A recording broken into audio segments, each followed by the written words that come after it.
Shalom, selamat pagi, selamat siang dan malam tergantung di wilayahnya masing-masing. Kita lanjutkan dengan Kisah Para Rasul bab 20 dengan judul perikop perpisahan Paulus dengan para penatua di Efesus. Karena itu, ia menyuruh seorang dari Miletus ke Efesus dengan pesan supaya para penatua jemaat datang ke Miletus. Sesudah mereka datang, berkatalah ia kepada mereka, "Kamu tahu bagaimana aku hidup di antara kamu sejak hari pertama aku tiba di Asia ini. Dengan segala rendah hati, aku melayani Tuhan. Dalam pelayanan itu, aku banyak mencucurkan air mata dan banyak mengalami pencobaan dari pihak orang Yahudi yang mau membunuh aku. Sungguh pun demikian, aku tidak pernah melalaikan apa yang berguna bagi kamu. Semua aku beritakan dan kuajarkan kepada kamu, baik di muka umum maupun di dalam perkumpulan di rumah kamu. Aku senantiasa bersaksi kepada orang-orang Yahudi dan orang-orang Yunani, supaya mereka bertobat kepada Allah dan percaya kepada Tuhan kita Yesus Kristus. Tetapi sekarang sebagai tawanan roh, aku pergi ke Yerusalem, dan aku tidak tahu apa yang akan terjadi atas diriku di situ, selain daripada yang dinyatakan Roh Kudus dari kota ke kota kepadaku, bahwa penjara dan sengsara menunggu aku. Tetapi aku tidak menghiraukan nyawaku sedikit pun, asal saja aku dapat mencapai garis akhir dan menyelesaikan pelayanan yang ditugaskan oleh Tuhan Yesus kepadaku untuk memberi kesaksian tentang Injil kasih karunia Allah. Dan sekarang aku tahu bahwa kamu tidak akan melihat mukaku lagi, kamu sekalian yang telah kukunjungi untuk memberitakan kerajaan Allah. Sebab itu, pada hari ini aku bersaksi kepadamu bahwa aku bersih, tidak bersalah terhadap siapapun yang akan binasa. Sebab aku tidak lalai memberitakan seluruh maksud Allah kepadamu. Karena itu jagalah dirimu dan jagalah seluruh kawanan, karena kamulah yang ditetapkan Roh Kudus menjadi penilik untuk menggembalakan jemaat Allah yang diperolehnya dengan darah anaknya sendiri. Demikianlah sabda Tuhan. Paulus akan pergi ke Yerusalem untuk hari raya Pentakosta. Di mana itu Yerusalem? Ini dia petanya. Ini peta perjalanan misionaris Rasul Paulus. Di sini namanya Yerusalem, kota Yerusalem. Dan Paulus sekarang berada di Miletus. Ini Miletus, ini di dekat Efesus. Ini daerah Turki saat ini. Jadi sayang sekali Turki sekarang tidak lagi menjadi negara Kristiani. Sayang sekali ya. Tapi itulah, tidak tahu kita rencana dan kehendak Tuhan Yesus. Memang banyak yang diundang tetapi sedikit yang dipilih.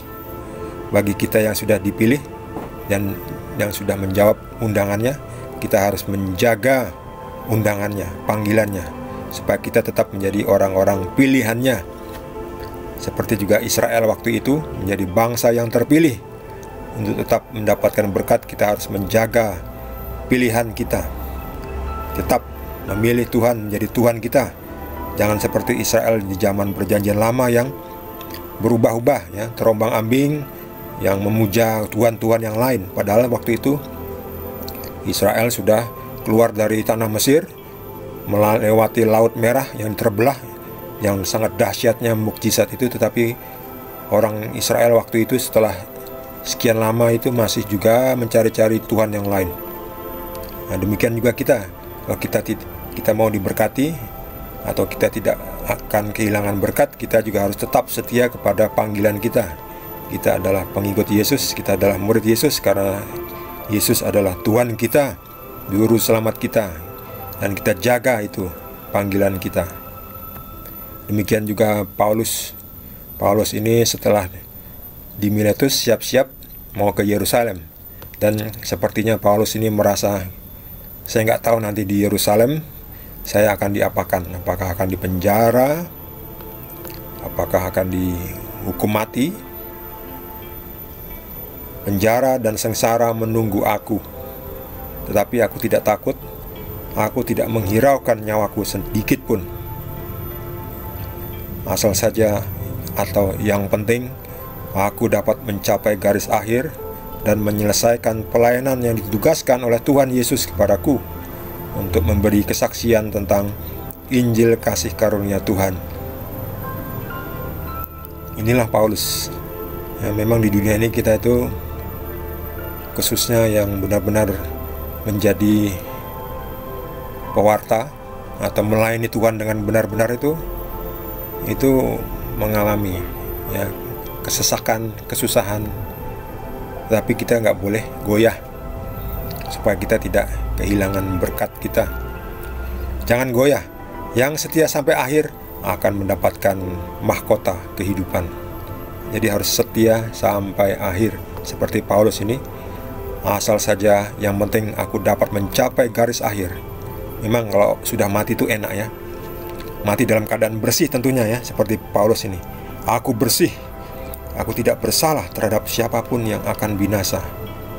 Jadi kalau mati dalam keadaan bersih itu, waduh, enak sekali.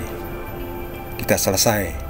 Seperti Paulus ini, saya bisa mencapai garis akhir, menyelesaikan yang tugas saya. Itu memang sebuah kebahagiaan yang tidak bisa dinilai ya. Kebahagiaan yang amat sangat. Mati setelah kita menyelesaikan tugas kita dengan setia, dan kita mati dalam keadaan bersih, tidak bersalah terhadap siapapun yang akan binasa. Sebab setelah Paulus nanti kembali ke Yerusalem ini di Yerusalem ini, dari Miletus nanti akan ada ya orang-orang yang menyesatkan orang-orang pilihan Tuhan, umat-umat pilihan Tuhan. Ya memang tiap orang kadar keimanannya itu beda-beda ya. Justru itu Paulus datang itu menguatkan jemaatnya, umatnya. Paulus mengatakan bahwa kamulah yang ditetapkan Roh Kudus menjadi penilik untuk menggembalakan jemaat Tuhan yang diperolehnya dengan darah anaknya sendiri, darah yang sempurna, pengorbanan yang sempurna dari Tuhan. Jadi mereka ini nanti menjadi penerus Paulus, menggembalakan umatnya Tuhan Yesus. Ya Paulus nggak bisa selalu berada di situ, makanya Paulus selalu mengunjungi dan menguatkan. Tapi nanti setelah Paulus pergi ke Yerusalem, memang ada beberapa yang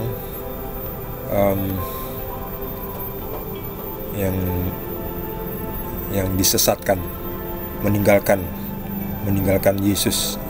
Seperti sekarang kita ini kan juga masih ada segelintir orang yang ya demi perkawinan, saya sudah tua, tidak punya jodoh, daripada saya jadi bujang lapuk, jadi perawan tua, gak apa-apalah, saya ganti agama saja. Yang penting saya punya suami, yang penting saya punya istri, yang penting saya punya jabatan. Gak apa-apa, Yesus nanti bisa nanti. Mereka pikir bisa nanti ya. Mereka lupa bahwa kapan saja kita bisa mati. Sayang sekali kita mengorbankan, menjual berkat kita dengan segumpal uang duniawi ini, dengan segenggam emas duniawi ini, sebentar saja habis. Seperti Esau yang menjual hak kesulungannya kepada Yakub dengan semangkok sup kacang merah ya, dijual. Makanya akhirnya Esau kehilangan berkatnya diambil, kalau tidak dibilang dicuri oleh Yakub akhirnya mendapatkan berkat. Makanya kita jangan menyepelekan berkat Tuhan, panggilan kita oleh Tuhan Yesus. Jangan kompromi dengan hal-hal yang sepele, yang tidak esensial, demi jabatan, demi kekayaan, demi jodoh, supaya diakui, supaya bisa punya teman. Lalu kita berganti agama. Sebab nggak semua agama itu sama. Yang bilang semua agama sama itu belum tahu agama itu apa ya. Jadi nggak semua agama sama. Hasilnya beda kok dibilang sama. Hasilnya beda. buah-buahnya beda kok, dibilang semua agama sama. Enggak semua agama sama. Jadi yang menghasilkan yang baik ya ajarannya Yesus itu menghasilkan baik. Ada beberapa agama yang lain yang juga mengajarkan kasih, itu baik. Tapi yang lain-lainnya itu nggak jelas itu ya. Jadi nggak semua agama sama. Jadi jangan kita kompromi demi jodoh, supaya saya dapat istri, saya dapat suami, saya dapat pengakuan, saya dapat teman, saya dapat jabatan, saya dapat bisnis, dan seterusnya dan seterusnya. Ya sampai sekarang ini ya. Makanya bagi Anda yang sudah kuat ya, Anda juga dipanggil untuk menggembalakan. Ini dia, menggembalakan, sebab Anda ditetapkan Roh Kudus menjadi penilik untuk menggembalakan jemaat Tuhan.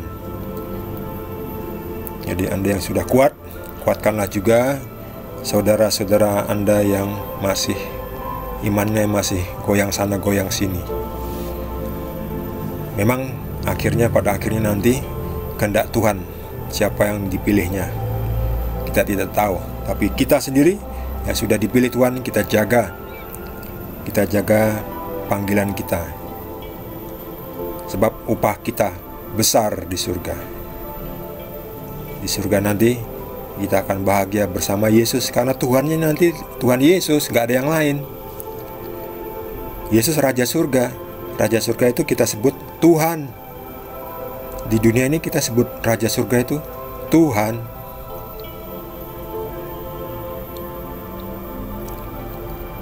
Bagi saudara yang mendapatkan tambahan pencerahan, oh ya, by the way, ini saya bagi dua perikopnya. Jadi ada cukup panjang, ya saya bagi dua supaya tidak terlalu panjang. Nanti disambung di video berikutnya. Masih soal perpisahan Paulus dengan para penatua di Efesus. Jangan lupa di subscribe dan juga di like, supaya channel ini cepat berkembang dan mandiri. Kita akan ketemu di video berikutnya, masih dari Kisah Para Rasul. Terima kasih. Tuhan Yesus berkati kita semua.